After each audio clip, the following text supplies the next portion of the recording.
Good day, everybody, and welcome to another edition of the Military and Foreign Affairs Network. I am your host, the voice of reason. Well, welcome to the program today. We are continuing to cover the ongoing war between the Russian Federation and the Ukraine. We're also looking at some other events that are taking place around the world as we speak. Obviously, the war between the Russians and the Ukrainians continue.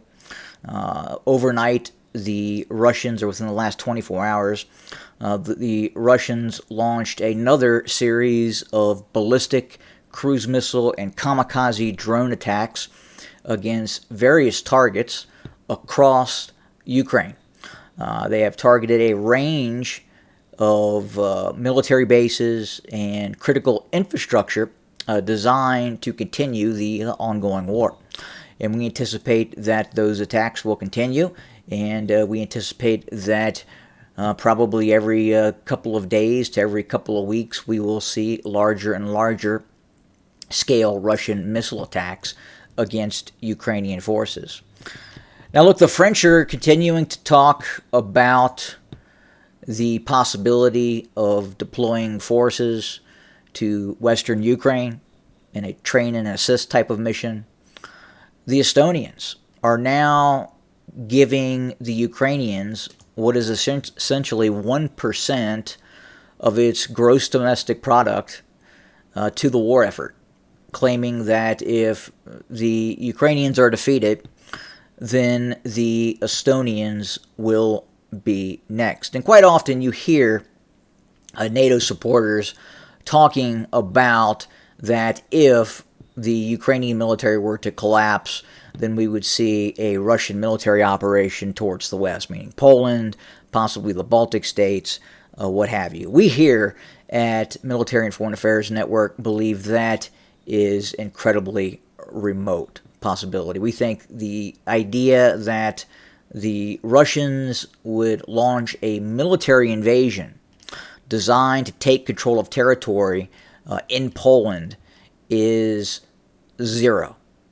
is absolute zero. Now, with what's going on in the world and a possible Russian military operation towards the Baltic states, I can't rule that out. I would say that is a more reasonable operation that the Russians could accomplish.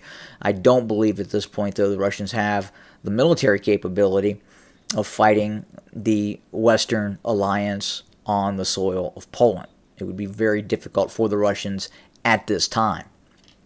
Now, the Chinese have made some statements over the past several days that signals that they are in an alliance with the Russians, a military alliance with the Russians.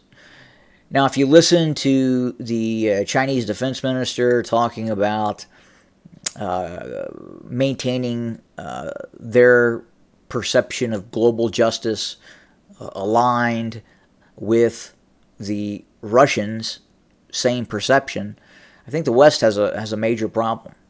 Major problem. A war, and it looks like eventually there will be a war between the United States and its allies and the forces of the Russian Federation and the forces of the People's Republic of China, and quite possibly other nation states as well, will be drawn into this global conflict that is surely to come. At the same time, I also believe the United States is at great risk of a major civil conflict.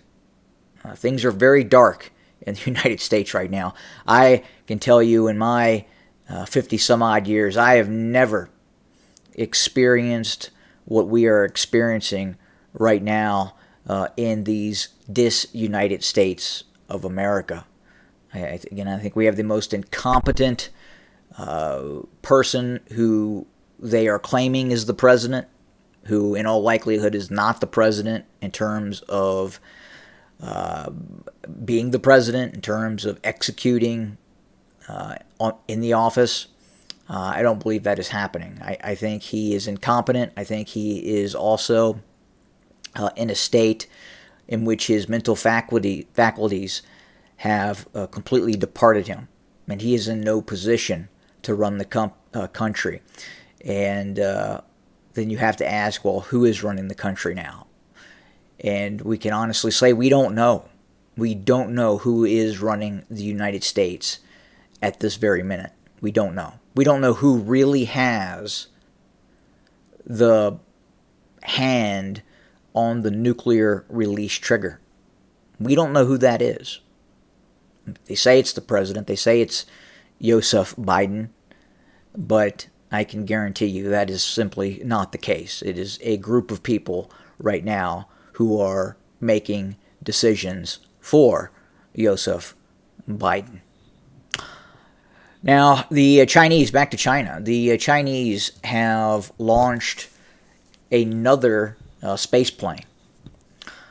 These systems are drone-like systems that are going into orbit, and they are releasing satellites and or putting together a constellation of systems that, at this point, the United States are not sure what the Chinese are putting up there. A lot of folks aren't even aware that the Chinese have this system. Yep, looks kind of a bit like an American space shuttle,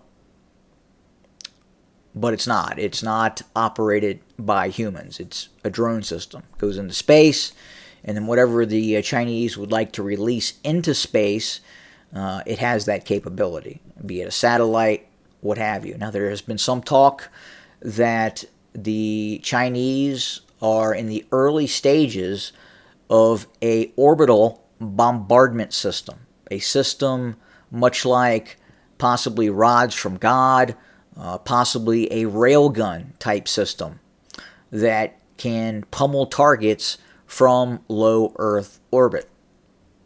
The Chinese have been studying those systems, and as we speak, this space plane is in orbit putting up some unidentified military system for the People's Liberation Army. Additionally, the manufacturing capability of the Chinese. This is a Type 055 battle cruiser. Now, if you look at U.S. shipbuilding, look at the current rate at which the United States is building ships, be it destroyers. The United States is in the process of fielding a new type of frigate. The old frigates that the United States once used, the Oliver Hazard Perry class, were decommissioned many years ago, and the U.S. is building these new systems. Now, the Chinese, on the other hand, are also building frigates, but they're also building these large battle cruisers. These are very large systems. They have the ability, each one of these can launch over 100 cruise missiles. They carry enough vertical launch cells. Vertical launch cells are this area here, and they simply fire missiles straight up. And this vessel has the ability to launch, whether it's cruise missiles, whether it's long-range anti-aircraft missiles.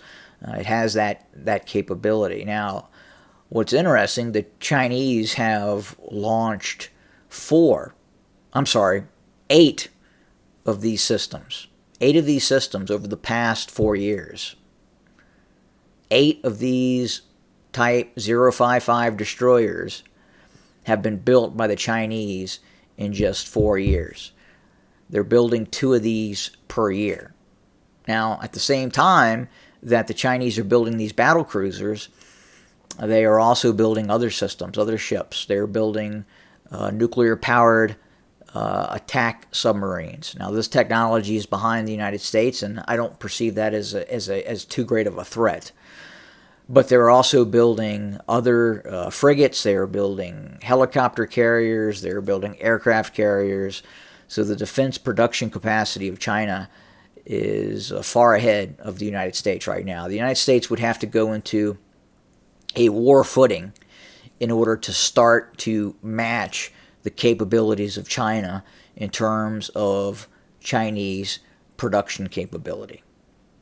And that's what's happening in regards to the ongoing war that is taking place between the Russians, the Ukrainians.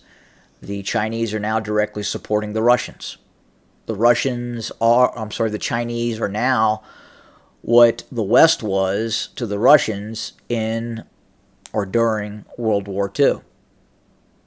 They are assisting the Russians with technology, with the delivery of subsystems that are needed for the Russians to build other systems, and that is ongoing. So again, that is it for today. We're going to cut it a little bit short today, but we are continuing to watch what is happening. We will continue to report on various world events, military, foreign affairs, what have you. We cover it here. Thank you for joining us. As always, have yourself a lovely Saturday. Good day.